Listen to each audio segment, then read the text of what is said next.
ของล่างได้แต้มอยู่บนปลายไม้สูงเพียงใดมันก็ตกยอดใช่แม้จะอยู่ในฝุ่นศูนย์อยู่ในดินเขาก็ยังไปปะไปหานเขาใส่เป็นของสิ่งที่เขาควรจะได้แต่หากว่าสิ่งไหนที่บ่ใช่ของเขามันจะอยู่ที่ไหนสปายใส่ถุงสปายไว้ในบ่ามันก็ยังหลุดละลงตกหายเป็นกรรมที่โบราณเพิ่นสอนไว้ว่าของล่างได้อยู่บนปลายไม้ก็ตกใส่ของบ่ล่างได้สปายไว้บนบ่าก็หลุดตกหายอันนี้เป็นเรื่องที่เฮาเคยปะเคยหันมานักต่อนักนะครับในชีวิตของคนเฮาครับเพิ่นว่า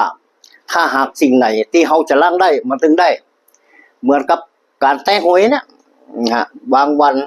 เฮาฝันจัดดีไปแต่งมันก็บ่ได้ชวดไปชวดมาเพิ่นว่าโชคยังมาบ่ถึงครับวาสนาคุณ